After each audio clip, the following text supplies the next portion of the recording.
la disertación, hermana Margarita. Bienvenida, hermana Pamela. Hola hermano Pablo, ¿cómo estás? Muy bien, gracias, señor. Mi hermano Pablo, Qué bueno. comparto nomás la pantalla, ¿no? Correcto. Ya usted Ya. tiene tiene dominio y control de la presentación.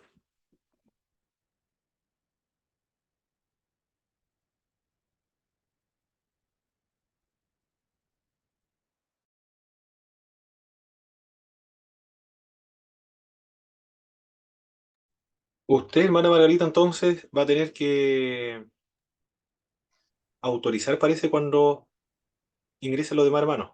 Ya. Hola, buenas noches. Buenas noches, hermano Víctor. Gusto saludarle. Bienvenido. Igualmente, buenas noches.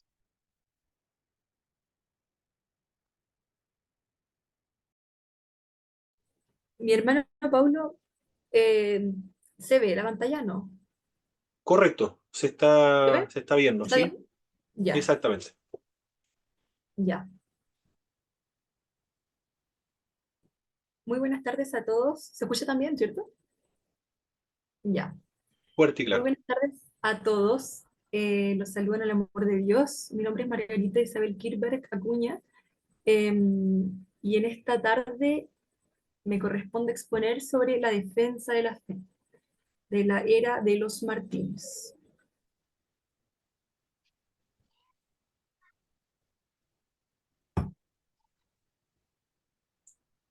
A modo de introducción, en esta tarde llevaremos a cabo lo que es un tema que nos compete mucho a nosotros como cristianos, eran nuestros antepasados, lo factible que era oprimir a los cristianos en esos tiempos, también sobre algunos filósofos que aportaron sin darse cuenta mucho a lo que es el cristianismo hoy en día y no se dieron cuenta.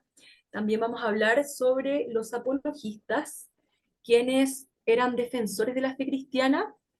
Vamos a hablar sobre un apologista que nos compete mucho a nosotros como iglesia, que es Justino Mártir. Eso y más vamos a abordar en este día.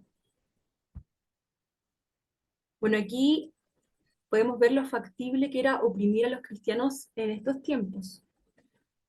Eh, a mediados del siglo segundo y gran parte del tercero, no hubo una persecución constante a la iglesia cristiana, pero estaba ahí, o sea, realmente nunca dejó de existir, pero se desataba de vez en cuando, y también esto incide mucho en que a veces era muy fácil destruir, oprimir, desolar, abatir a un cristiano, porque solamente se necesitaba de una razón para que un cristiano fuese llevado a tribunales. Solamente eso, bastaba con eso. Era así de simple. Quizás una persona no se llevaba muy bien con un cristiano y solamente por ese hecho lo podía descubrir en cualquier acción y lo acusaba. Y el cristiano pagaba la culpa. A pesar de todo esto, habían defensores del cristianismo en estos tiempos que defendían su fe. Aquí vamos a abordar también cuáles eran estos defensores. Fue una tarea muy hermosa. Bueno, el populacho.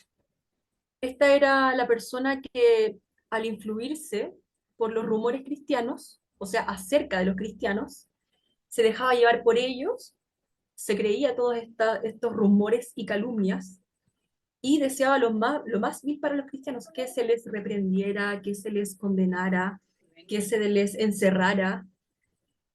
Y realmente los cristianos, frente a esto, solamente procuraban combatir esta ignorancia pretendiendo que se tuviera un concepto más elevado de la fe cristiana, eh, más elevado de la fe cristiana, eh, de parte de estas personas que desconocían de las escrituras.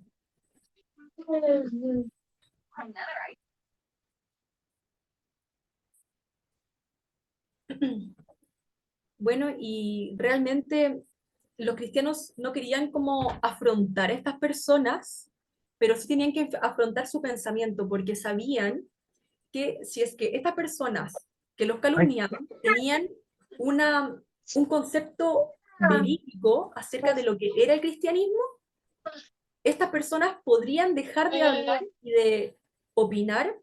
sobre rumores falsos sobre los cristianos. ¿Ah? Hermano Víctor, disculpe, tiene el micrófono Perdón, activado. perdón. Adelante, hermana Margarita. Bueno, a esta hermosa tarea, la de defender, afrontar, la de disipar estos rumores, se dedicaron directamente los apologistas, quienes eran pensadores hábiles y escritores. Apologista es un defensor de que lo que en este caso es el Evangelio. Los apologistas realmente, muchos redactaron textos y sus argumentos han sido trascendentes a lo largo de los siglos. E incluso se podría decir que en la actualidad yo creo que debiésemos de tener, aunque sea un granito de arena, de lo que ellos aportaron a nuestro cristianismo, al cristianismo en sí. Bueno, comenzamos de nuevo con las acusaciones contra los cristianos. Habían dos tipos de acusaciones en estos tiempos. Estaban los rumores populares y estaban las acusaciones por las personas cultas. Dentro de los rumores populares tenemos a la fiesta del amor, que era una reunión en la que los cristianos se reunían a cenar entre ellos en un hogar determinado, en una casa de alguno de los hermanos determinada, y allí compartían. Realmente no hay mucha información acerca de qué hablaban, pero yo me imagino que debe ser algunas experiencias que tenían con respecto a Dios y estas cosas, pero nada inculto, nada que manchara el nombre de Dios. Sin embargo, los rumores que habían frente a ello eran que se realizaban orgías, que habían uniones incestuosas, que muchos de los hermanos se unían sexualmente con sus parientes. O sea, realmente se hablaba pésimo sobre esta fiesta del amor, cómo tergiversaban la palabra amor, que realmente nunca fue así. Y yo creo que igual causó mucha pena e ira para los cristianos, ya que ellos no hacían nada malo ahí. Después vamos a ver incluso algunos de los argumentos que los cristianos ocuparon para poder afrontar estos rumores que se ocasionaban en estos tiempos. Habían otros rumores dentro de las acusaciones contra los cristianos. Sobre la base de la comunión surgió un rumor debido a que los cristianos hablaban de comer la carne de Cristo. Decían acerca de esto que los cristianos capturaban a un niño, lo ponían dentro de un pan y se lo daban a la persona que quería aceptar a Cristo. Incluso Neófito estaba involucrado en esto, ya que él era quien cortaba el pan y se lo daba a la persona que quería aceptar a Cristo. También se hizo cómplice de aquello. También del niño nacido en un pesebre habían muchos rumores. También había otro rumor que hablaba sobre que los cristianos adoraban a un asno crucificado. Lo que encuentro más terrible todavía es una herejía. También se decía mucho en estos tiempos, un rumor grave. Y bueno, nuestros hermanos en la fe en esos tiempos desmentían estas ideas de una forma muy sana y que como cristianos los destacó mucho, que era con su estilo de vida, con su conducta, con su forma de pensar, con su forma de expresarse, con el amor hacia el prójimo. De esta forma, ellos combatían estos rumores. También dentro de las acusaciones contra los cristianos tenemos las acusaciones por personas cultas. Aquí se hablaba sobre la ignorancia de los cristianos. Decían que sus doctrinas predicadas bajo algo de sabiduría eran muy necias y también se contradecían entre sí. Les decían que eran gentuza despreciable, lo encontré muy agresivo hacia ellos, solamente por el hecho de que los cristianos en ese entonces quizás era gente más vulnerable, le decían que era gentuza y esas cosas, como que ya, aparte de ser un desacuerdo de religión, también había mucho de discriminación social en esos tiempos. Ya no era algo que era producido solamente por un pensamiento distinto, porque ambas personas pensaban distinto, sino que era discriminación lo que estas personas cultas que eran refinadas en estos tiempos, que pertenecían a muy buen estatus, hacían hacia los cristianos. Tenemos a Celso, quien fue una de las personas que compuso tratados contra los cristianos, que fue la palabra verdadera. Aquí voy a leer un poco textualmente, ya que creo que es necesario que se lea antes de opinar y de explicar lo que... Hoy no voy a leer de ahí. Delante de los jefes de la familia, esta gente no se atreve a decir palabra, pero tan pronto como logran apartarse con los niños de la casa o con algunas mujeres tan ignorantes como ellos, empiezan a decirles maravillas. Y bueno, aquí Celso realizó mucho énfasis en la doble vida que un cristiano llevaba en este tiempo. Celso observaba mucho, era un erudito, por cierto, observaba mucho a los cristianos en estos tiempos, y a lo que se quiso referir en este texto es que los cristianos, frente a algunas personas, actuaban de una forma, pero cuando se encontraban más en confianza, o según Celso, con gente igual de ignorante o inculta que ellos, gente más despreciable, como dice Celso, adoptaban otra conducta. Y realmente, pucha, uno, ¿qué le podría decir a Celso? Los cristianos no son gente perfecta, pero en estos tiempos se esperaba que fuese alguien perfecto y todo eso, a deducción. Ahora vamos a hablar un poco de Marco Aurelio, algunas de sus declaraciones. Él decía, si aún existe sabiduría en los cristianos, ¿por qué en vez de investigar misterios no se encargan de mirar dónde están parados? Gente, aquí hace alusión a lo que expuse anteriormente, que dice, gente como ustedes, sin educación ni cultura. Es que de verdad no era solo el desacuerdo en la religión, sino que había prejuicios de clases, había discriminación hacia los cristianos, habían calumnias hacia ellos, se levantaban herejías contra la palabra de Dios, contra lo que era el cristianismo en sí. Y también Celso obviamente no fue el único que hizo tratados hacia los cristianos, sino que también eh, estuvo Frontón y otros también. Decían que, por un lado, hablaban de un Dios omnipotente, omnipotente y grande en misericordia, y por otro lado, decían que era un Dios curioso. Realmente igual, eh, claro, decían que se inmiscuía en los asuntos ajenos, que realmente él examinaba la vida de las personas porque él sentía curiosidad. Declaraban que el culto a Dios destruía la fibra misma de la sociedad, que las personas se privaban de adorar a Dios, a dioses ajenos. Y es verdad que suponían y cuestionaban cosas erradas, porque realmente decían que como un ser que lo puede saber todo, como un ser que tiene todo conocimiento sobre todas las cosas que existen en la faz de esta tierra, puede tener la necesidad de involucrarse, inmiscuirse en en un asunto ajeno, que hasta lo que se cocinaba, decían que Dios tenía curiosidad sobre lo que se hablaba, sobre lo que se cocinaba. Realmente era increíble todo lo que estos personajes pensaban hacia Dios y cómo mancharon igual el nombre de Dios. Luego vienen argumentos que los apologistas emplean em, hacia estos personajes que decían estas calumnias sobre nuestro Dios.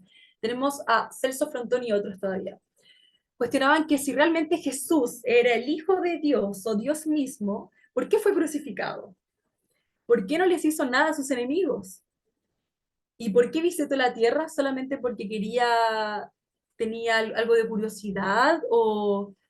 o porque no lo sabía todo, o porque si es que vino a la tierra significaba que él no podía resolver un asunto allá desde su gloria. ¿Por qué vino a la tierra? ¿Conoce el todo? También se cuestionaban mucho acerca de la resurrección también, que cómo eso sería posible en el caso de los cuerpos que habían sido quemados, cómo Dios juntaría todas las partes que habían quedado en el resto del mundo, las uniría al fin y luego resucitaría a sus hijos. ¿Cómo sería este tema de la resurrección? Se cuestionaban muchas cosas acerca de esto. Y yo siento que igual era más en parte la ignorancia que se tenía acerca de Dios en estos tiempos. No era que lo pensaran, sino que no sabían y no tenían un concepto verídico acerca de lo que es la omnipotencia de Dios, de que Él puede rejuvenecer un cuerpo, de que Él puede renacer un cuerpo, entre otras cosas. También, también vamos a ver cómo la iglesia responde a la cultura que le rodea. Tenemos a Justino Mártir, quien fue un gran apologista. Él había estado cambiando de doctrinas, había estado saltando de doctrina en doctrina. Y aquí lo amerita leer un poco porque necesitamos ver las obras de los distintos personajes. De Justino Mártir se conservan tres obras, dos apologías y el diálogo con Trifón. Tasiano, un discípulo de Justino, compuso el discurso a los griegos. Atenágoras escribió una defensa de los cristianos y otro tratado sobre la resurrección de los muertos.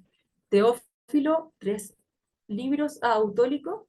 Estos son algunas de las obras que son muy significativas para nosotros como los cristianos porque se encargaron de responder a esta cultura en la que estaban ellos involucrados en ese entonces.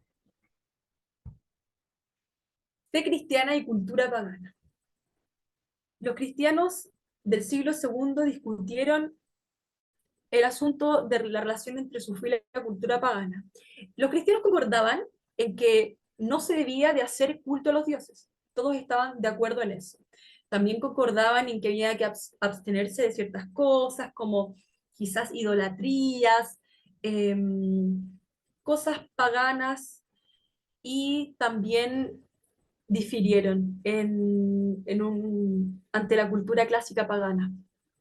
Tuvieron ahí un leve desacuerdo. Y con respecto a la cultura clásica pagana, aportó mucho quien fue Platón, Aristóteles y estoicos, sin darse cuenta. No todos los cristianos tenían esta postura negativa ante la cultura pagana. Justino, el más distinguido pensador cristiano de mediados del siglo II, antes de ser cristiano, él fue filósofo. Y él había estado estudiando muchas filosofías. Cuando él pasó a ser cristiano, no dejó de ser filósofo, sino que se dedicó a la filosofía cristiana. Él ocupó todo y recopiló todo lo que había estudiado para defender la fe cristiana. Así que, por lo tanto, no dejó su profesión. Justino sí sigue siendo cristiano. Sigue siendo cristiano. Y también una evidencia sobre aquello es que él testificó de Cristo ante las autoridades imperiales con toda su firmeza y su convicción. No dudó ningún segundo. Él declara también que existen varios puntos de contacto entre el cristianismo y la filosofía pagana. Tenía claro que el centro de la esperanza cristiana no es la inmortalidad del alma, sino que es cuando nosotros somos resucitados a Dios. Ese es el centro de la esperanza cristiana, que algún día nosotros vamos a resucitar, y esa era la fe de Justino Mártir. Y bueno, también nuestra fe de hoy en día. ¿Cómo explicar entonces el acuerdo parcial entre los filósofos y la fe cristiana? Bueno, el término logos quiere decir tanto palabra como también razón. Si nosotros, mis hermanos, comenzamos a entender algo, o podemos entender algo, y tenemos algo de inteligencia para razonar, para las matemáticas, esto es debido a que participamos de algún logos, o razón universal. Como sabemos que 2 y 2 son 4, lo sabemos debido al orden o a la razón que poseemos. En el caso de los cristianos, creen en un logos, creen que en que Jesucristo está ese logos. Y también en el Evangelio según San Juan dice que el logos alumbra a todo aquel que viene a este mundo, a las personas y esto cómo lo podemos entender de mejor forma. Es que Dios obviamente alumbró su vida y mi vida cuando nosotros estábamos perdidos algún día. A esto se refiere y hace alusión San Juan, en que el logos alumbra a nosotros, a las personas que vienen a este mundo. Pablo dijo en también Corintios que los hebreos no habían creído en otro Cristo, sino en el único Cristo verdadero, en ningún otro Dios. Solamente por la revelación que Jesús había permitido hacia ellos, porque Él se les había dado a revelar, no porque ellos lo hubieran buscado. Hubieron paganos que conocieron el mismo verbo logos. Y este tema sí es muy impresionante porque Platón realmente fue un filósofo. Yo igual he leído bastante de Platón, bueno, en algunos libros, o leía antes incluso, quien tiene mucha sabiduría en los tratados que transcribe. Sin embargo, el verbo de Dios se le dio a conocer a Platón. Todo lo que Platón, o gran parte de los escritos de Platón, de lo que dijo Platón, es verdad y es cierto que tienen algo de sabiduría, pero esa sabiduría es porque Dios se le reveló, sin él ni siquiera darse cuenta. En cierto sentido, Sócrates, Platón y los demás sabios de la antigüedad eran cristianos y no se daban cuenta, ni siquiera ellos. Muchas cosas de las que dijeron fueron ciertas y sí tienen sabiduría, llevan mucho análisis y racionamiento, pero fue porque Jesucristo, Dios se les reveló y les dio esta inteligencia para que ellos pudieran examinar todas estas cosas. Aquí tenemos algunos argumentos de los apologistas. Llegó un momento en que los apologistas dijeron, ya, vamos a defender nuestra fe y por esto igual el tema, ¿cómo se llama? La defensa de la fe. Si ellos fueron ateos, también lo habían sido algunos de los más famosos filósofos, poetas o filósofos griegos. Y también dicen que la creación es hecha por Dios por amor hacia nosotros. Es cierto que Dios creó a las criaturas, que hizo todo este mundo para nosotros, todas las cosas, los árboles y muchas otras cosas. Sin embargo, no nos manda a que adoremos a las criaturas. No podemos adorar al reloj y no al relojero. Es más, adoramos al relojero y no al reloj, como un ejemplo. Adoramos a Dios y no a su creación. De tal forma sería idolatría. No adorar al diseño, sino al diseñador. Y también los cristianos, los apologistas, refutaron mucho esta idea porque se decía en la antigüedad que en un templo había que cuidar a tal Dios o que había que vigilarle, y los apologistas refutaron aquello diciendo, a un Dios que es real, nadie debería cuidarle, y si fuera cierto, ¿qué poder tendría para cuidar de nosotros? No tendría poder alguno, si ni siquiera puede cuidarse solo. Dios es omnipotente para resucitar cuerpos en cualquier estado. Esto alude a la idea que tenía Celso también, o uno de los que escribieron tratados en contra de los cristianos, que decía que cómo Dios recolectaría pedazos de cuerpo por todo el mundo para unirlos finalmente. Dios es omnipotente para resucitar cuerpos así, solamente en un segundo, y el cuerpo se une nuevamente, o el cuerpo que es quemado se transforma de carne de nuevo, pero no importa en qué estado esté el cuerpo, Jesús y Dios, bueno, tiene el poder para resucitarlo.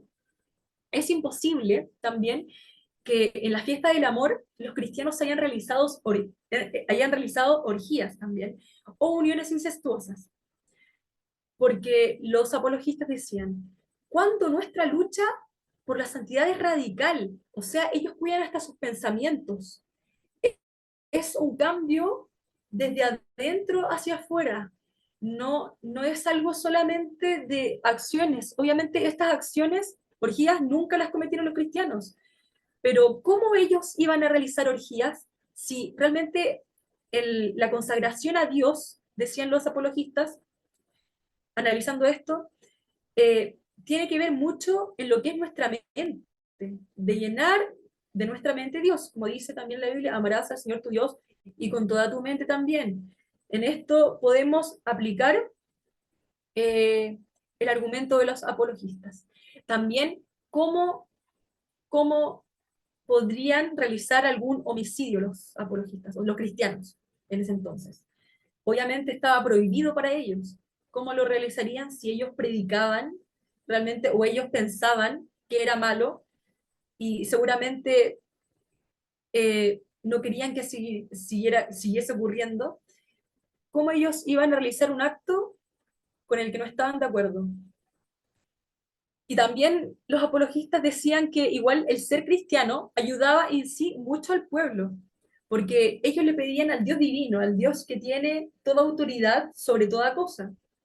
Esto podía ayudar a que el pueblo estuviese en mejor estado, a que el pueblo siguiera mejor, evolucionara para mejor, fluctuara para mejor. Entonces, realmente el hecho en que hayan habido cristianos en los pueblos en estos tiempos era igual una bendición para las personas que no eran cristianas también, porque igual pertenecían a aquellos lugares. Aquí, obviamente, mis manos.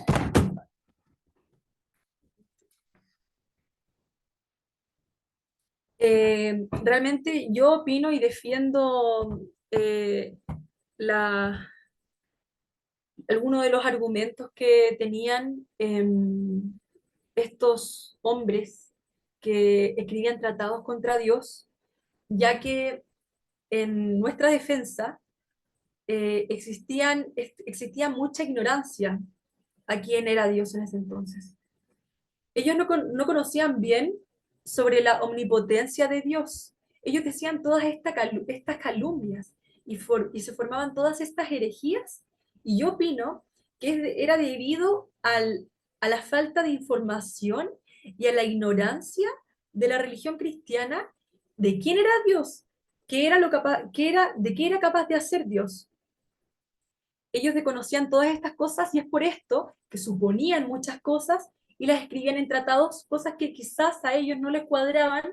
Entonces decían que los cristianos realizaban uniones incestuosas, que ponían a un niño dentro de un pan cuando eso implica homicidio, y realmente la Biblia está obviamente en desacuerdo con todo aquello. Entonces, principalmente yo pienso y siento que esto se debía a una ignorancia que existía en estas personas que refutaban y realmente escribían tratados en contra de los cristianos, que igual obviamente tuvieron mucha importancia en ese tiempo, igual.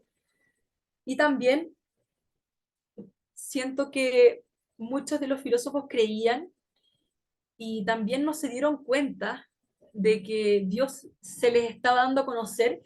También pienso que fue por falta de la ignorancia. Yo siento que ellos incluso podrían haber conocido a Dios, pero no lo hicieron. Yo creo que igual quizás algunos eran ateos, no lo sé, pero siento que en mi defensa esto, siento que la ignorancia fue un factor muy importante que desencadenó estos tratados que fueron escritos, que causó el abatimiento hacia los cristianos, que causó la persecución hacia los cristianos, en la que muchas personas se preguntaban quiénes eran, y realmente yo siento que también la diferencia y la discriminación social que había en ese tiempo, no veo por qué debía de haber sido una razón para que los cristianos, perdón, para que las personas tuvieran este odio hacia los cristianos. Siento que igual iba muy, muy arraigado a lo que eran las clases en sí. Como conclusiones pudimos ver y conocer mucho sobre Justino Mártir, que siento que fue un factor fundamental, un personaje fundamental que pudimos conocer hoy en día, porque él era filósofo.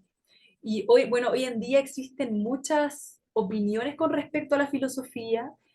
Muchos piensan que un filósofo no puede ser cristiano, pero podemos ver nosotros que sí, incluso la teología se respalda en la filosofía se emplea dentro de la teología para poder defenderla, y nosotros, y bueno, yo en algún futuro también la emplearé para poder defender mi fe. Por esto pienso que el también haber tocado estos temas, estas frases, y haber hablado sobre Platón, Sócrates y otros, y eloicos creo, fue muy importante en esta clase, ya que ellos eran filósofos y muy famosos que eran cristianos sin darse cuenta. También hablamos y también dimos a conocer estos argumentos de los apologistas, que siento que finalmente pudieron hacerlo y tuvieron razones e incluso mucho más respaldadas que aquella gente refinada que en ese pueblo se dedicó a escribirles calumnias y cosas que eran falsas. Por su atención, muchas gracias, mis hermanos. Perfecto, muchas gracias, hermana Margarita. Vamos a ver aquí, pedir reclamar anfitrión. Perfecto. Muy bien, bienvenido a todos los hermanos que están conectados. Vamos a continuar con la clase, que esta es la clase 9 y la clase 10. La disertación se trató sobre los defensores de la fe cristiana de los primeros siglos. Y a través de todos los tiempos siempre van a haber defensores de la fe. Y siempre van a haber personas que ataquen la fe cristiana. Y una de las responsabilidades de los predicadores y pastores es la defensa de la fe, proteger a la iglesia cristiana frente a estos grandes desafíos. Ahora vamos entonces a trabajar con la clase 9. Estamos, clase 9.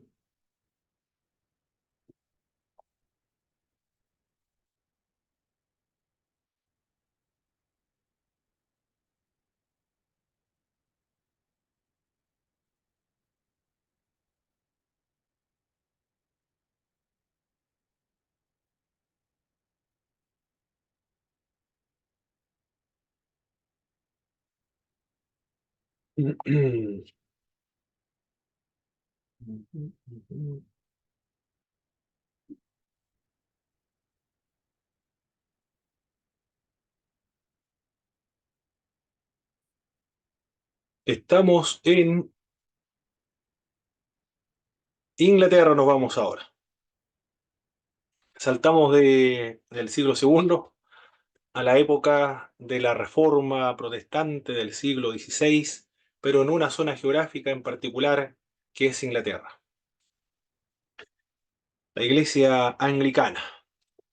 Las raíces de la Reforma de la Iglesia Anglicana no comenzó por el divorcio de Enrique VIII, sino que esto fue solamente la ocasión. Pero anteriormente ya habían fermentos de protestantismo dentro de esta iglesia, o reformadores, o enseñanzas reformadoras. Estas raíces de la reforma protestante se pueden encontrar en las enseñanzas de Wycliffe y los Lollardos, y los ataques indirectos de los humanistas a la Iglesia Católica Romana. La ocasión fue cuando Enrique VIII pidió al Papa anular el matrimonio con Catalina de Aragón, la hija menor de Fernando e Isabel de España. Los que no son protestantes, sino que son católicos romanos, pueden ser de las iglesias ortodoxas, ellos dicen, la iglesia anglicana, ¿qué es lo que es la iglesia anglicana?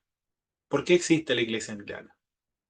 Existe porque a un rey, Enrique VIII, se le ocurrió divorciarse de su esposa legítima por su lascivia y por sus caprichos personales de él solamente, e inicia otra iglesia en Inglaterra. Pareciera que fuera así históricamente, pero se debe ver en un contexto general la historia de la iglesia anglicana. Allí estuvieron Wycliffe, los Lollardos, Tyndale, por ejemplo, los humanistas que trataban de reformar la iglesia. Pero ya con anterioridad algunos reyes se sometieron y otros resistieron y tenían conflicto con el obispo de Roma, desde mucho tiempo antes de que se separaran en el siglo XVI. Pero también hay otro elemento con respecto a esta división de la iglesia anglicana de la católica romana, o independencia o emancipación. Fueron temas políticos, porque Enrique VIII necesitaba tener un hijo varón y su primera esposa no se lo daba. Y se temía en Inglaterra que si una mujer gobernaba, podría producirse una revolución en el interior del Estado. Por lo tanto, era fundamental que él tuviera un hijo. Y esa fue la razón por la cual pide su anulación del matrimonio con la primera esposa. Esos son los antecedentes del surgimiento de la iglesia anglicana. Fue la ocasión con Enrique VIII. Pero después de Enrique VIII va a haber una reforma bajo Eduardo VI, 1547-1553. Se permitió el matrimonio de clérigos. Observe cómo ocurre la reforma de la iglesia anglicana. Comienza de a poco. Es un proceso. Es largo, es lento. No es un cambio radical. No es una revolución religiosa, sino que es muy moderada. Y la característica de la iglesia anglicana en cuanto a su reforma es ser el punto medio, ser lo más neutral posible, ser lo más moderado posible en cuanto a la reforma.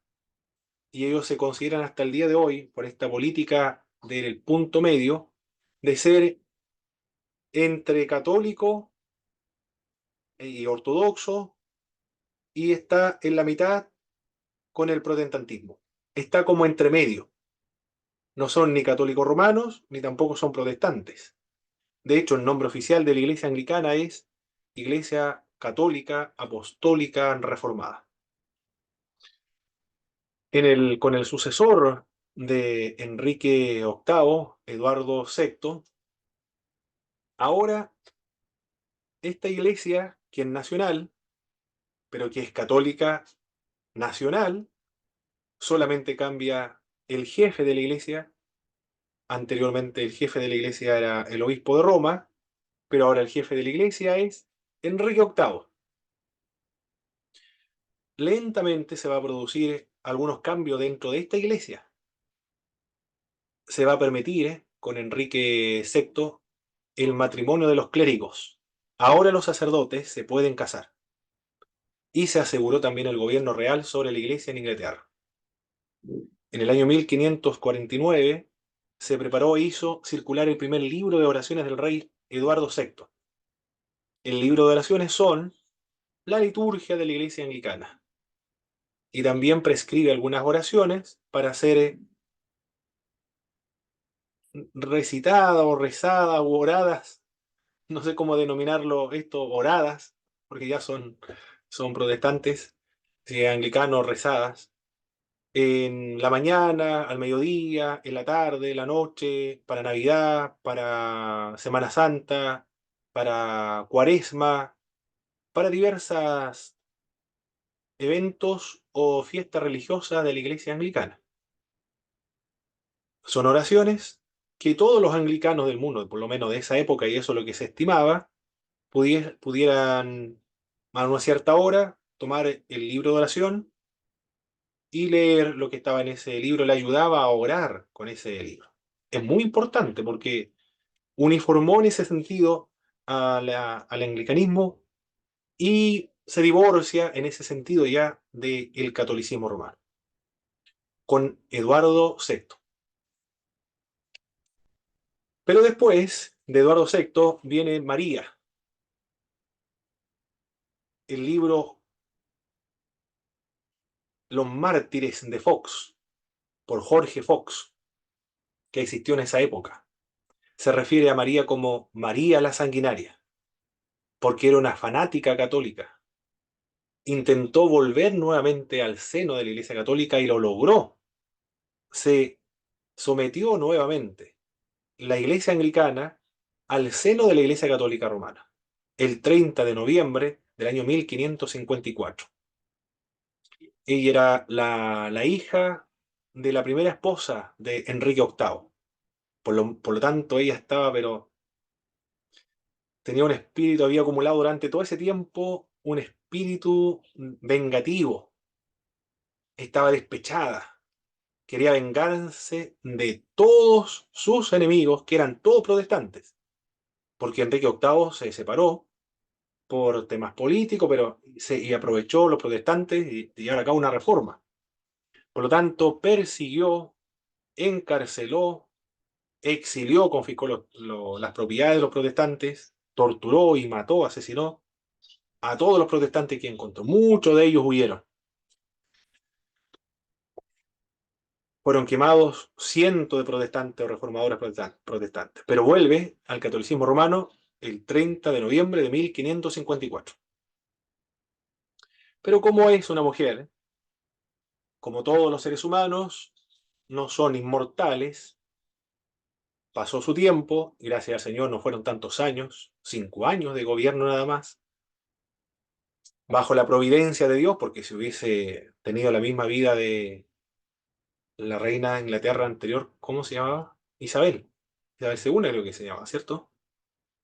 Si hubiese tenido esa edad, esa longevidad, hubiese aniquilado a todos los protestantes, no hubiese existido la iglesia anglicana.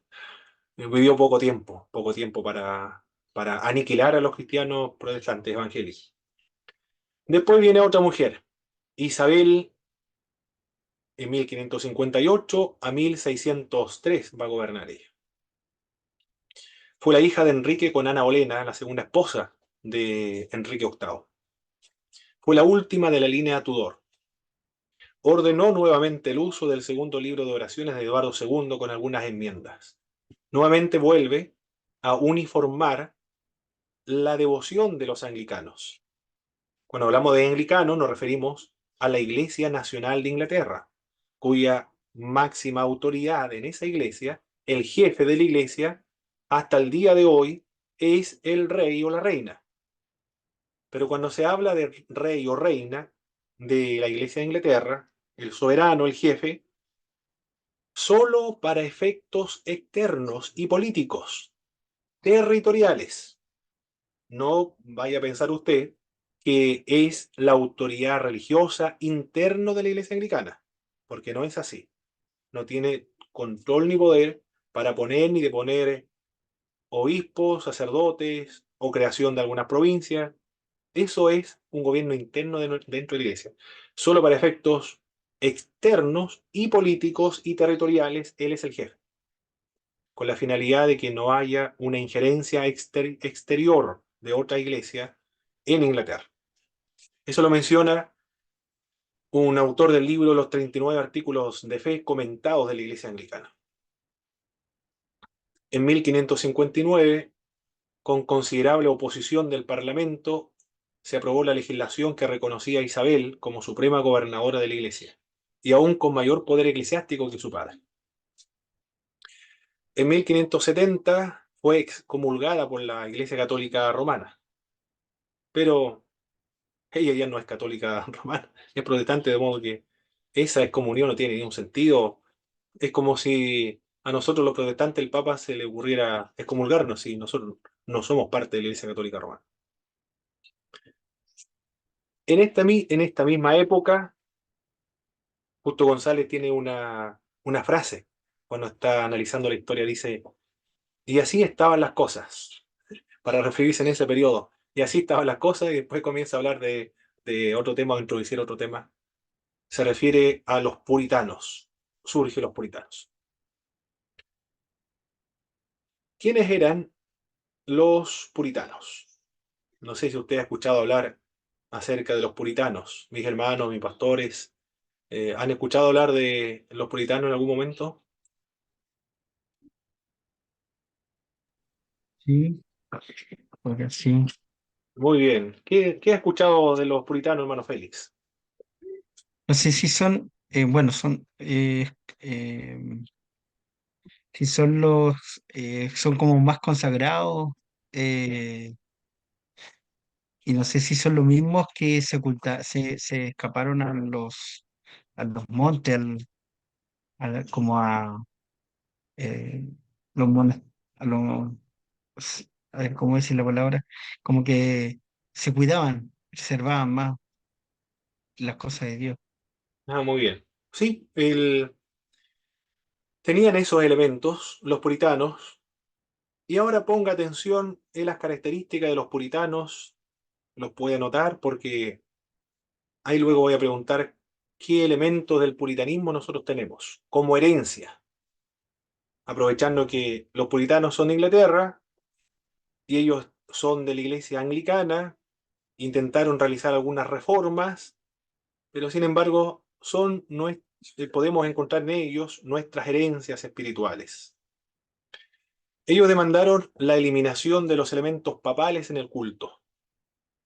Recuerde que la iglesia anglicana es la iglesia católica, pero ahora emancipada de Roma, nacional de Inglaterra.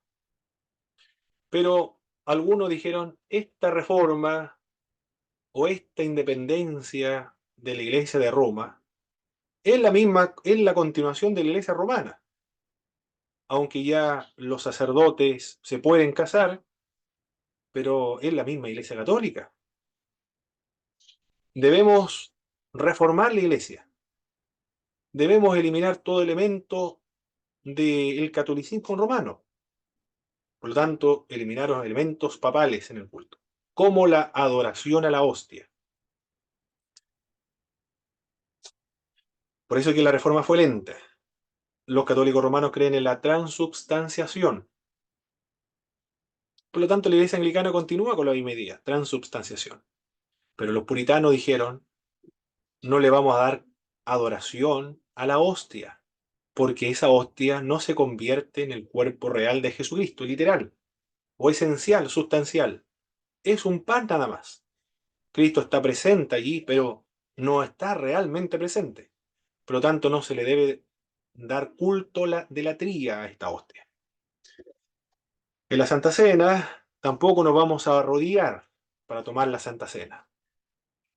Y lo otro que dijeron los puritanos, no tenemos sacerdotes en nuestras iglesias porque no ofrecemos sacrificios, no tenemos altar. Como no hay sacrificio, no hay altar, no hay sacerdote entonces. Por lo tanto, ¿cómo le vamos a denominar a aquellos que predican la palabra? Los que enseñan, los que administran una iglesia. Ministros nada más. Vuelvo enseguida a mis hermanos porque mi hijo está hablando muy fuerte.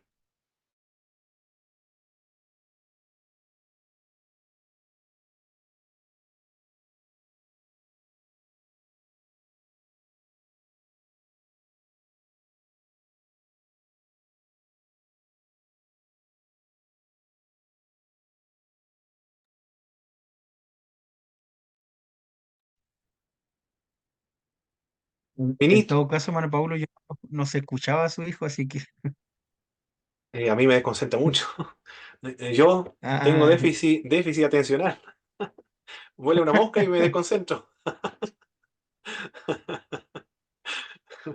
Por eso en la iglesia entonces, cuando predico, de repente hay un hermano que comienza a tocar el teclado y mi mente se va al teclado y comienzo a escuchar la melodía y me desconcentro totalmente en lo que estaba hablando. Bien. Estábamos entonces de conservar el nombre de ministros, no de sacerdotes, y otras adherencias de la tradición que había añadido a las enseñanzas escriturarias. La Iglesia Católica, perdón, la Iglesia Anglicana conserva todo lo que es tradicional y que sea compatible con la Biblia, se conserva. Si no es incompatible con la Biblia, no se conserva dentro de la Iglesia. Se les llamó puritanos por su deseo de purificar la reforma de la Iglesia anglicana. En el movimiento wesleyano muchos de ellos se unieron posteriormente.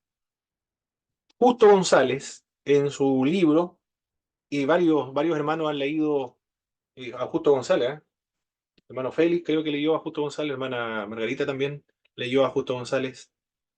Muy buena obra, extraordinaria obra de una introducción a la historia de la Iglesia. Si tiene la posibilidad de comprarlo, adquirir estos libros, tiene que tener todo predicador, todo pastor, todo profesor de escuela dominical encargado de obra, todo oficial diácono de la Iglesia, deben tener historia de la Iglesia, haber pasado historia de la Iglesia, y deben armarse una buena biblioteca porque nos ayuda a tener identidad y a transmitir, ser parte, estar consciente por lo menos de ser parte de estos 2000 años de historia del cristianismo. Nosotros continuamos estos 2000 años de historia de la Iglesia. Justo González describe a los puritanos como un grupo de protestantes radicales que no están organizados en un solo grupo, son variados. Por lo tanto, es muy difícil de describirlo, dice Justo González. Son pluralistas estos grupos. Algunos opinan una cosa, otros otro y así. Se le dio el nombre de puritanos porque insistían en la necesidad de regresar a la pura religión bíblica. Insistían en llevar una vida sobria, según los mandatos bíblicos. Una vida sobria y sencilla. Lo que reclamaron los puritanos fue la sobriedad y la sencillez.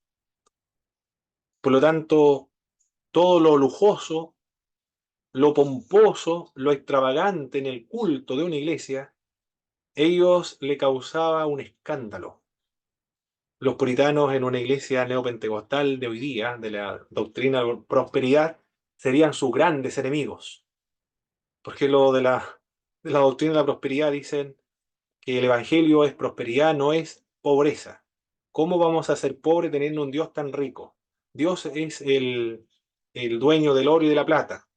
Por lo tanto, nosotros somos sus hijos. ¿Ustedes qué piensan que un Dios tan rico va a permitir que sus hijos sean indigentes?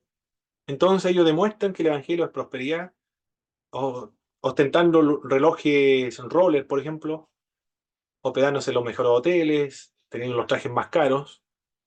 Pero los puritanos detestan todo eso, porque sus principios son la sencillez y son la sobriedad. El día del Señor se debe dedicar exclusivamente a los ejercicios religiosos, dijeron los puritanos.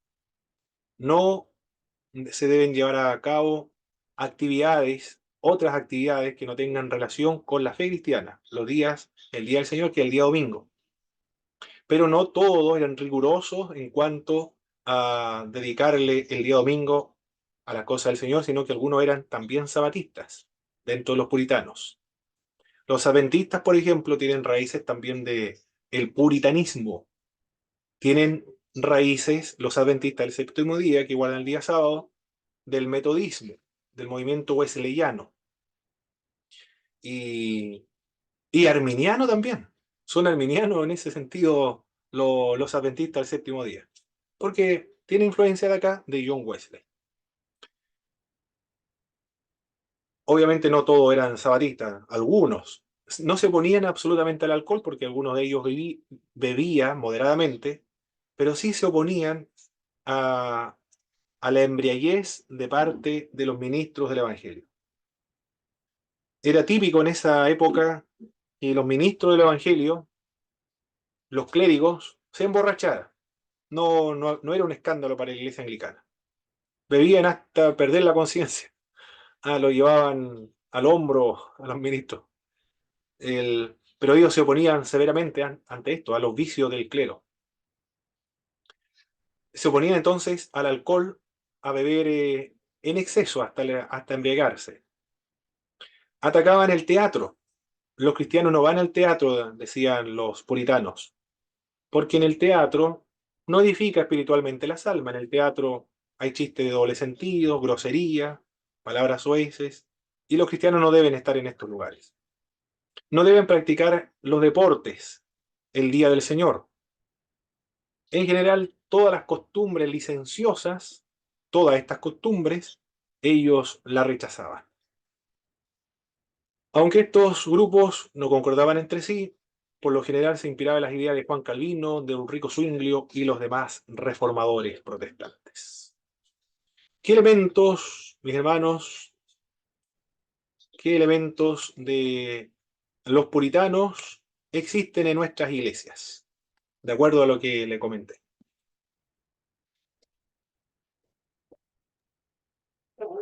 Y que se oponían al consumo de alcohol,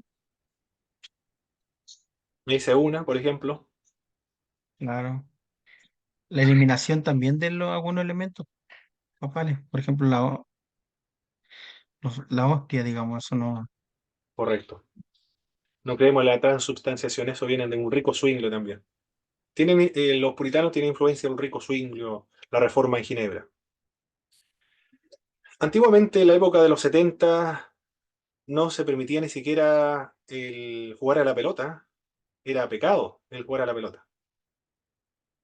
Un pastor contaba que era delantero, era bueno para la pelota. Se convirtió cuando era joven. Y iba a la mañana a jugar y después se bañaba, se duchaba, partía corriendo al culto.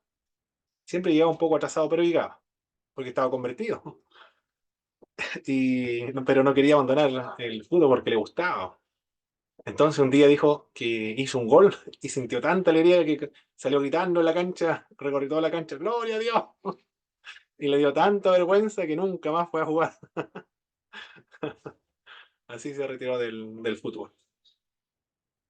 En algunas iglesias también, el tema del maquillaje, de cortarse el pelo, de los aros, pero de las mujeres, porque del hombre tengo corbata nada más.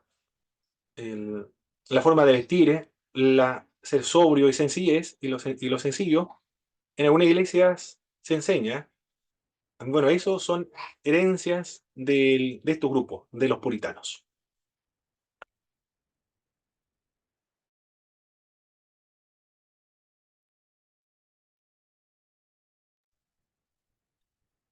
Perfecto. Sigamos entonces analizando. Ya vimos los puritanos, la iglesia de Inglaterra.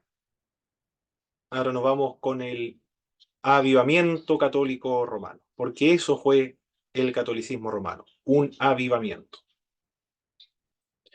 Este avivamiento dentro del catolicismo romano se produjo, el fondo del avivamiento católico romano se produjo por los movimientos nacionales de reforma. Francia, Inglaterra y España estaban preocupados de purificar la iglesia, de reformarla, de preocuparse de sus clérigos y que fueran educados, o ejercer algún tipo de modificación dentro de las iglesias en sus respectivos territorios. El rey francés Francisco I, por ejemplo, gobernó durante toda la época de la Reforma y gobernó exitosamente la iglesia. Enrique VIII, antes de separarse del catolicismo romano, también tenía un control muy fuerte sobre la iglesia de Inglaterra. Y en España, Isabel de Castilla con Fernando de Aragón se preocuparon de fortalecer el clero católico romano y de purificar el clero. Eso es una parte, un elemento del avivamiento católico romano. El otro fue el humanismo, otro de factores que ayudaron a que el catolicismo romano viviera, sobreviviera.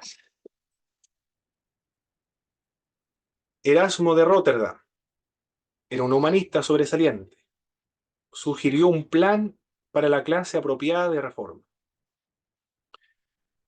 Si le hubiesen hecho caso a Erasmo de Róterdam, quizás no se hubiese producido la reforma. Fue la tosudez, fue la inflexibilidad, fue la, la, la intolerancia del obispo de Roma. Él es el culpable de todas las divisiones que ha sufrido la Iglesia Católica.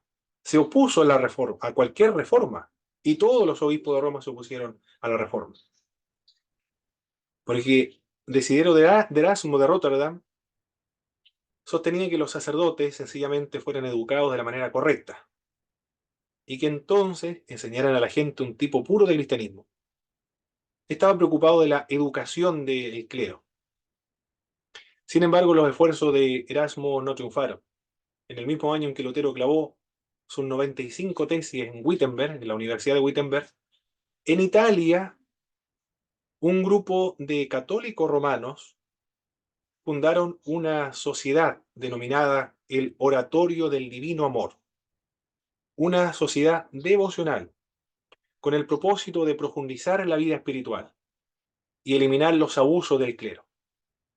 La misma época en que Martín Lutero clavaba sus 95 tesis, se crea esta sociedad devocional, es decir, personas que querían experimentar a Dios, sentir a Dios, tratar de vivir conforme a sus normas y que la iglesia se purificara de todos los abusos y corrupción que tenía. Por tanto, en la Iglesia Católica también había personal genuinamente sinceros. Todos los reformadores, los reyes, eran católicos romanos. La Iglesia reformada surgió dentro del catolicismo romano, no desde el exterior, dentro del catolicismo romano, por medio de los monjes, por medio de sacerdotes, por medio de teólogos como Martín Lutero, Calvino, Zwinglio, John Knox, entre otros, personas capaces. Coincidió también con estos movimientos nacionales y el Renacimiento, por supuesto. Durante 400 años antes de que se iniciara en Alemania la Reforma con Martín Lutero, ellos intentaron reformar la Iglesia. Clemente VII aprobó durante su periodo, un papa, el aplastamiento de todos los disidentes eclesiásticos, marcándolos con hierro como hereje listo para la hoguera, y combatir a los príncipes protestantes por medio del recurso de la alianza política. Por lo tanto, los esfuerzos de reforma fueron aplastados por el obispo de Roma. Él es el gran enemigo, el gran obstáculo, el formidable obstáculo para que la iglesia se salvara del protestantismo. Pero todo esto es providencialmente, porque si los obispos de Roma en esos 400 años hubiesen accedido a la reforma y no se hubiesen opuesto, no hubiésemos existido nosotros los protestantes, no hubiésemos estado ningún evangélico, no hubiésemos existido los pentecostales. El cristianismo occidental sería un catolicismo romano más, como las iglesias ortodoxas. No sé cómo sería muy extraño el rostro, no sé si se hubiese purificado a tal extremo de ser bíblico, no lo sé. Pero no existiríamos nosotros los protestantes tal cual como existimos hoy. Por lo tanto, es parte de los propósitos de Dios, que existamos, pero a instancia del catolicismo romano. La decisión católica romana sobre la reforma, después de Ratisbonne, puso cara de piedra a los protestantes y nunca ha cambiado su postura abierta y completa hostilidad contra todos nosotros, sino hasta el Concilio Vaticano II, en el siglo XX, el año 1963. Los jesuitas. Estos fueron dos movimientos que ayudaron grandemente a la lucha del catolicismo romano frente a los protestantes. Algunos dicen el término contrarreforma no es muy acertado, porque en realidad fue un avivamiento católico romano que surge con anterioridad a Martín Lutero. Justo González lo menciona en su libro, Historia del Cristianismo. Con Isabel de Castilla, Fernando de Aragón, quisieron mejorar el catolicismo romano. Hicieron mejor el trabajo Martín Lutero, sin embargo. Claro, ellos sí. Como no se reformó la iglesia, fundaron nuevas iglesias. Y ahí surge la luterana.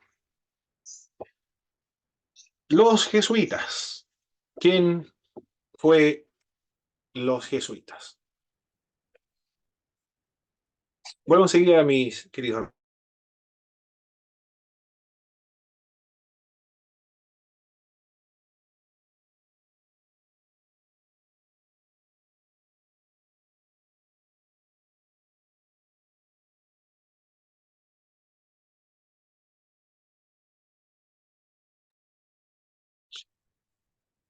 Ignacio de Loyola fue un soldado español.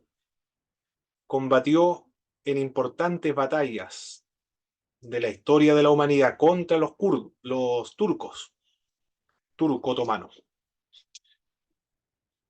Pero fue herido en batalla y quizás por esa circunstancia de estar al borde de la muerte, se hace un cristiano mucho más comprometido con su fe, tiene algunas connotaciones místicas también, o necesidades místicas. Establece algunas disciplinas espirituales y él le denominó ejercicios espirituales. Son conocidos hasta el día de hoy como ejercicios o espiritualidad ignaciana. Los ejercicios espirituales ignacianos, que ayudan a cualquier religión. Puede ser budista, musulmán, pueden ser judíos, cristianos, protestantes.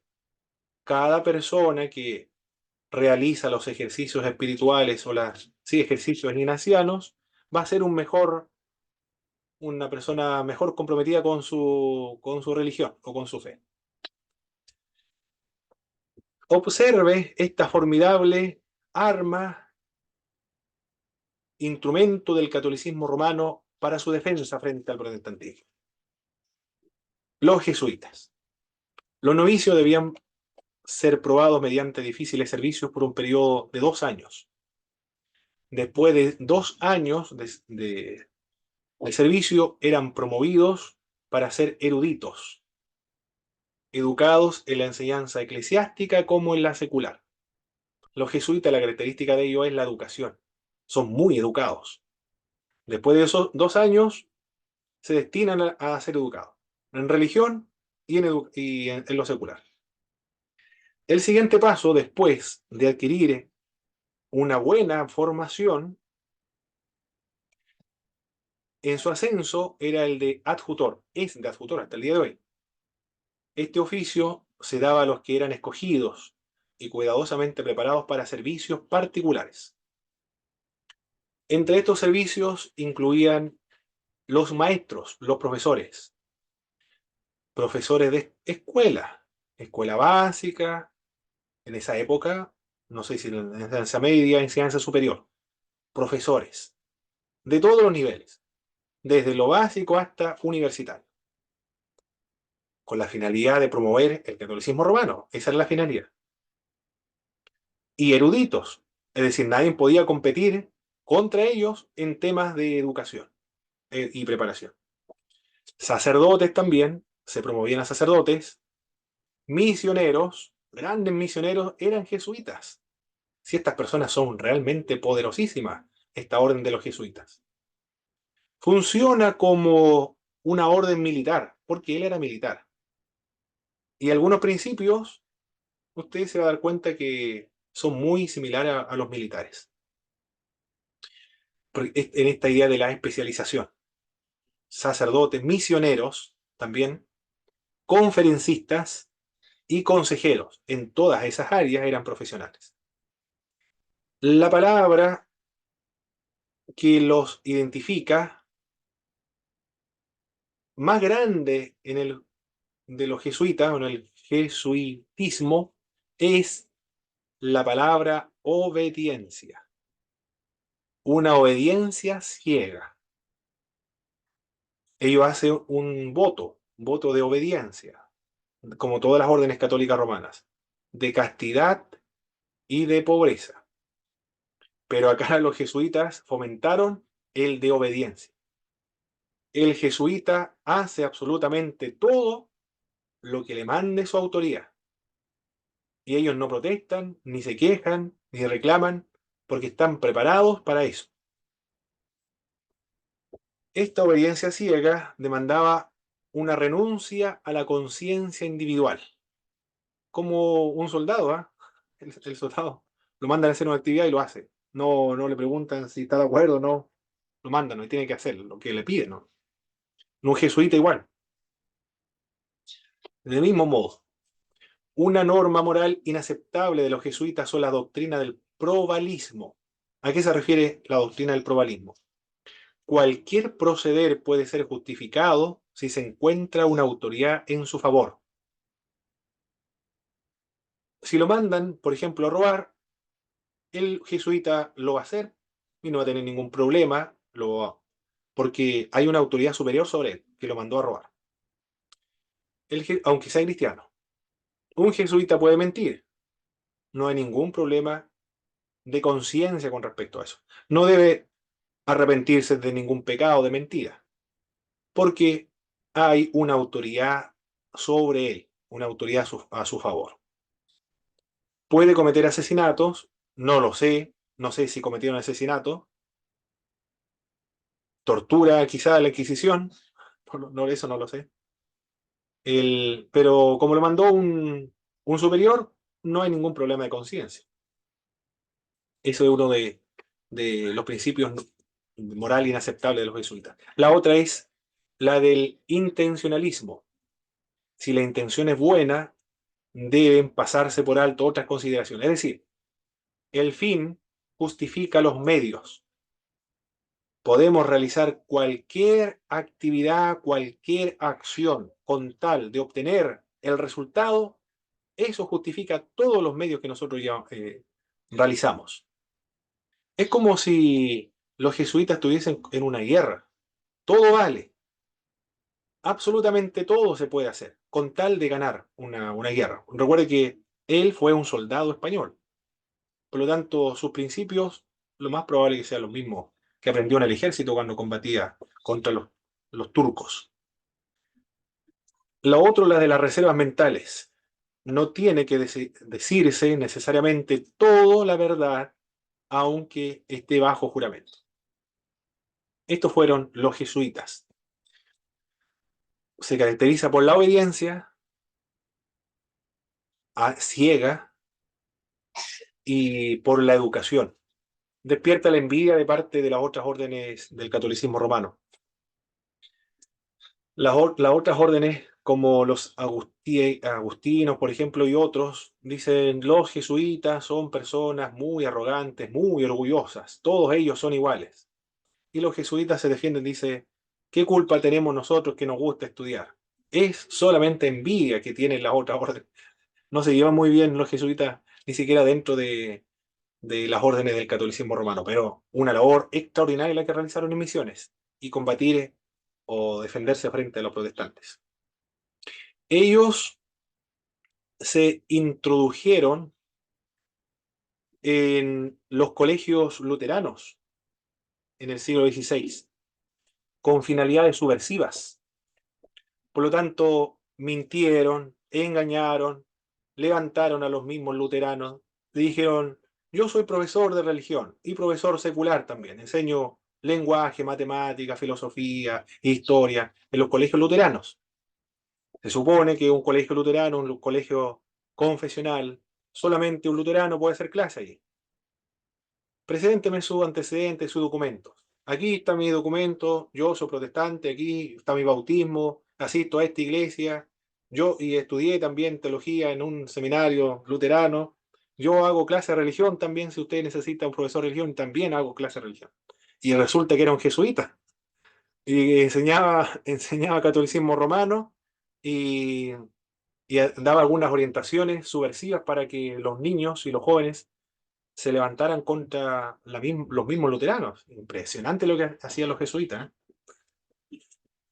Extraordinario el trabajo que realizaron. Y ese fue el primer movimiento que ayuda y fortalece al catolicismo romano frente a, a la iglesia protestante. El otro movimiento muy importante que ayuda a los protestantes es el Concilio de Trento. Esto es muy importante, fundamental para la Iglesia Católica Apostólica Romana. Fue muy grande la influencia de los protestantes, porque demandó un concilio universal, por lo menos en el occidente, de la Iglesia Católica Romana. Con respecto a las enseñanzas del protestantismo de la sola escritura, los protestantes dijimos, solo la escritura es la autoridad de fe para norma y conducta de nosotros. La Iglesia Católica Romana en este concilio determinó la Biblia y la tradición son inspiradas. Son las dos fuentes de autoridad. Y estas, tanto la Biblia como la tradición, solo pueden ser interpretadas por la Santa Madre Iglesia Católica Apostólica Romana. Y la Biblia autorizada es la Vulgata Latina. Y así se solucionó el problema contra los protestantes.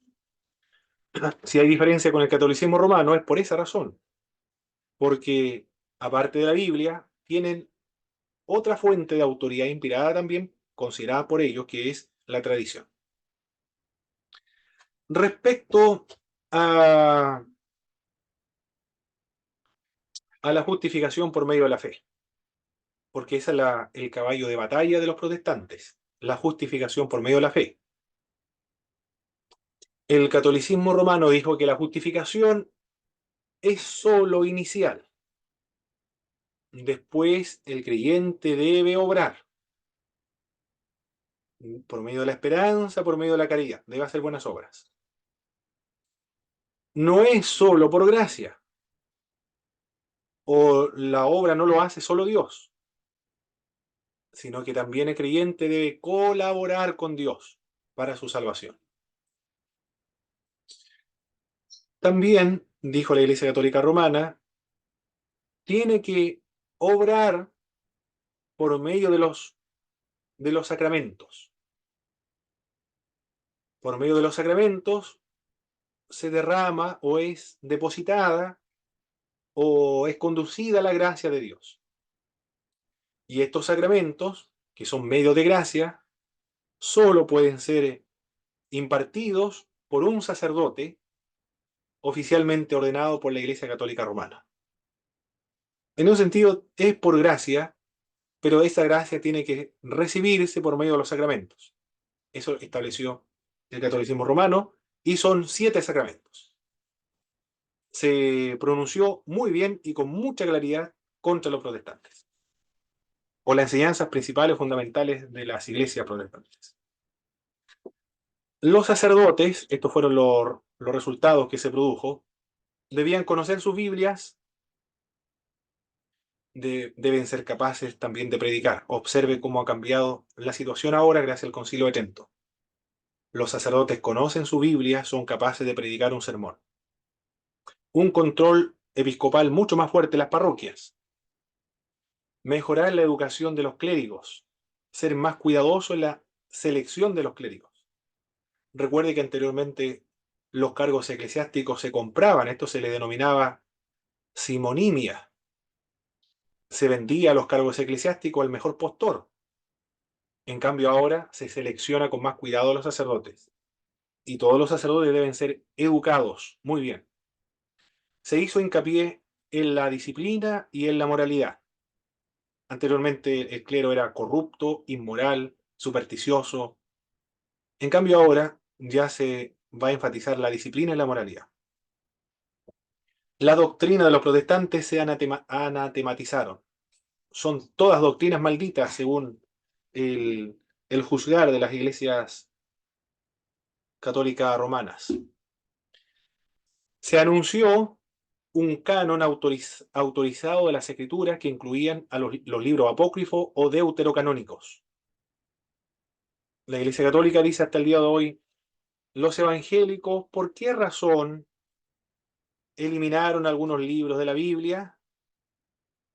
En realidad lo que ocurrió fue que en el Concilio de Trento los católicos romanos agregaron más libros a la Biblia. Eso fue lo que ocurrió históricamente en realidad.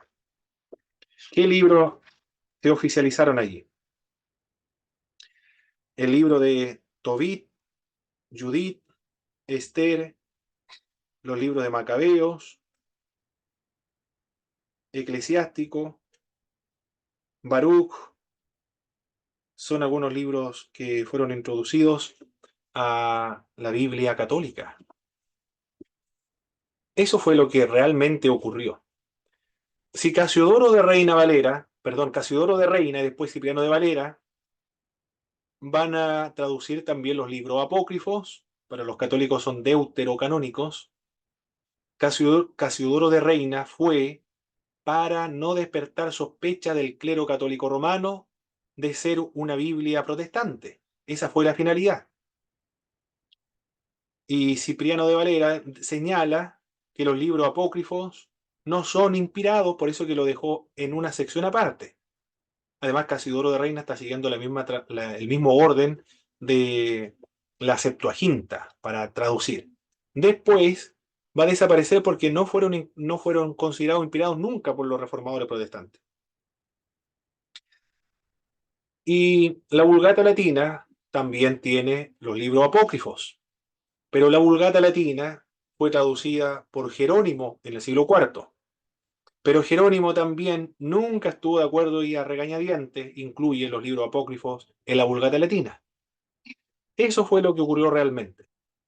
Oficialmente acá en el Concilio de Trento, los libros apócrifos son reconocidos como segundos libros inspirados, reconocidos por la Iglesia Católica. Eso fue lo que ocurrió realmente, según estos eventos históricos.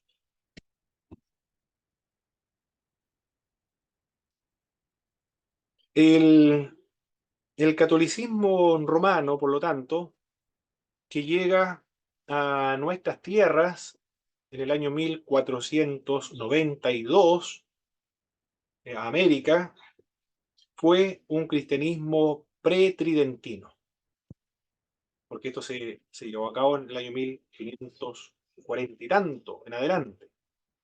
Pero los españoles llegaron en 1492, como 50 años antes. Por lo tanto, este cristianismo que llega a América es un cristianismo muy diferente del Concilio de Trento. Eso es lo que se debe tener en cuenta. Es un cristianismo medieval, supersticioso, idólatra, un cristianismo que tiene características islámicas o musulmanas. Es un cristianismo español, esto lo dice Arturo Piedra, creo que se llama, o el nombre, escribió un libro, El otro Cristo español, un libro muy importante para entender la historia de la Iglesia en América Latina. Dice que no es un Cristo que nació en Jerusalén, sino que es un Cristo que nació en la Meca, no es un Cristo después de Trento, sino un Cristo español, con la característica de España. Los cristianos que llegaron acá a América eran cruzados, porque los españoles lideraron una guerra tipo cruzada contra los infieles, contra los musulmanes. Estuvieron sujetos a los musulmanes 800 años y los expulsaron con Isabel de Castilla y Fernando de Aragón cuando se casaron. Por lo tanto, cuando llegan acá a América, llegaron como si fuesen cruzados combatiendo a los infieles, que eran todos los pueblos originarios, y obligándolos a convertirse. Le decían, por ejemplo, a un indígena, esto ocurrió en Perú, me parece mucho, le dijeron, increíble, le dijeron, le regalaron una Biblia a un cacique. Esta es la voz de Dios, le dijo el cura. Y el cacique hizo este gesto. Puso su oído en la Biblia y se enojó el cacique. Como no escuchó nada, lo lanzó al suelo. Quedaron escandalizados, cura, porque dijo, esto es una profanación, se merece la hoguera y la muerte por haber profanado el libro de Dios. Porque le dijo que tenía la voz de Dios, no escuchó nada. Era terrible lo que ocurría cuando llegaron los españoles. Era combatir contra, como si fuesen musulmanes. Eso es lo que hicieron.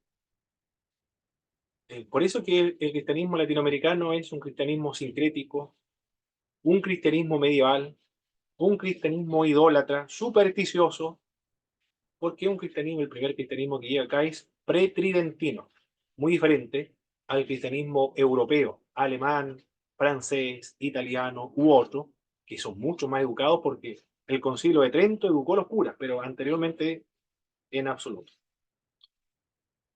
Arturo Piedra se llama, es el nombre de este autor latinoamericano, uno de los primeros pensadores latinoamericanos de la historia de la Iglesia.